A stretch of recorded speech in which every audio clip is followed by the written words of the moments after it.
Welcome back and all the rest of it. Today we're going to be doing electrolysis of sodium chloride, of copper chloride and of water. We'll be doing the water a bit later. The reason being that the voltameter that we'll be using for the electrolysis of water will have platinum electrodes. For the others, we'll be using the carbon electrodes. We're going to start off with electrolysis of sodium chloride. It'll be concentrated sodium chloride solution. We're going to make up a weak sodium chloride solution. Just simply wouldn't work. Emma is now going to make up for us a solution of the finest sodium chloride that money can buy, purchased only yesterday from our local supermarket. Right, so 500 millilitres of distilled water into here. We want to use distilled water because we don't want any other things getting in the way of this electrolysis. Then Emma's going to put in, I think, about 1.5 spoonfuls of the sodium chloride, and then she's going to mix it all up. In the meantime, while she's doing that, we're going to be having a look at actually what's going to be going on in the solution here. Now, in solution, we've got anions and we've got cations. We've got an anode, what we will do when we actually plug them all in, but we'll have an anode and a cathode. The anode is positive and the cathode is negative. What we need to remember is that cats like cats. That the cations, which are positive, like the cathode, which is negative, because opposites attract. I like that. I like that. Better still, ands like ands. Yes, the anions, which are negative, like the anode, which is positive. Again, opposites attract. Oh. But ands, are they opposite? I'm not sure. I don't know. It sounds good. It sounds good, and there's an easy way to remember it. Right, how are we doing? Already, Good, I suspect. good. Right, so shall we charge our voltameter? Righty-ho, let's do it. So we need to fill it so that the solution goes about 1 centimetre above the electrodes. Right, I'm ready. You are. Okay, it's only sodium solution, let's not panic. Sodium Sodium chloride. Sodium chloride. Will that I do? don't know why we're getting lower and lower here. So Emma's now going to fill one of the test tubes and then she's going to bung it. Right, now hopefully this is the one we're going to capture the chlorine in, yeah? So this one is going to have to go onto the anode. Right now, careful. It's lovely to see an artisan at work. Look at this. Okay. The removal of the bung.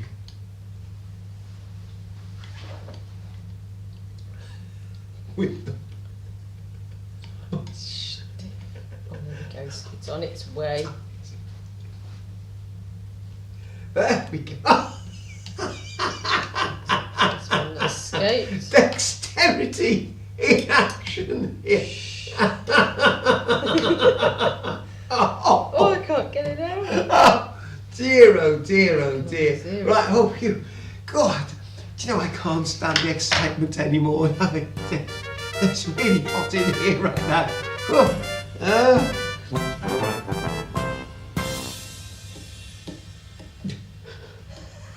What a bit of a struggle today, isn't it? There we are. Are we there? Right. Are we there? Are we there? We're on. Okay, now wait a minute. Let me just tell the viewers where we are, because we might have gone for a commercial break at this point. Right, we are doing the electrolysis of sodium chloride. So we have an anode, we have a cathode here, and we're going to switch on the power supply, and we're going to see what happens. We're hopefully going to get gases liberated at both the anode and the cathode. Right, let's see when we turn the voltage up. See what happens. Let's go for a voltage of about 10 volts. See what happens.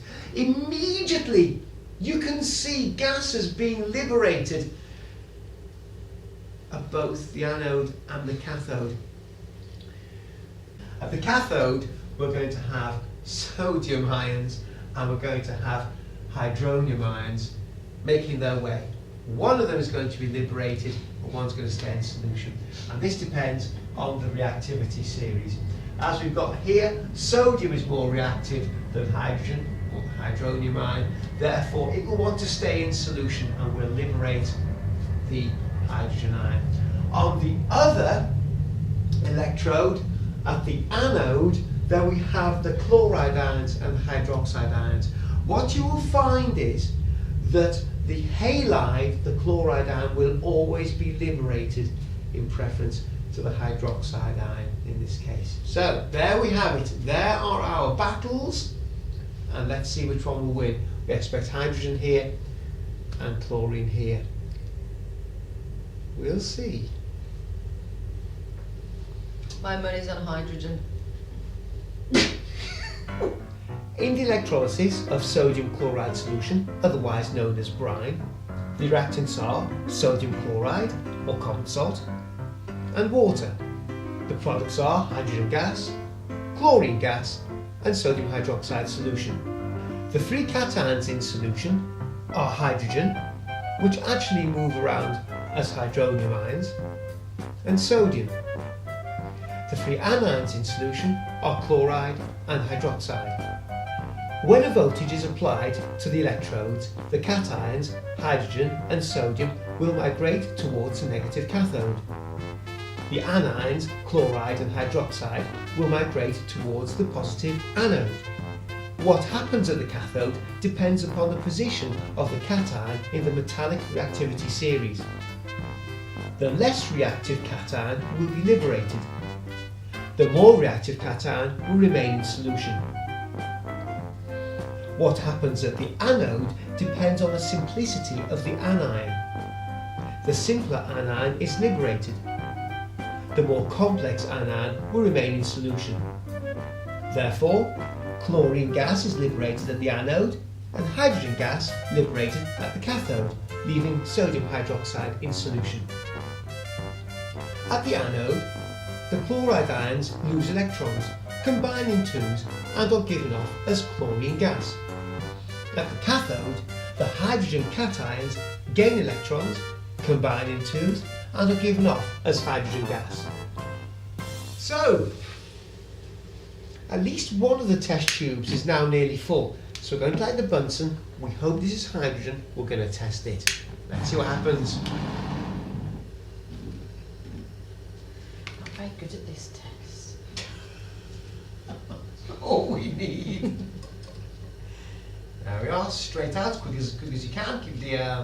Keep it vertical. There we go.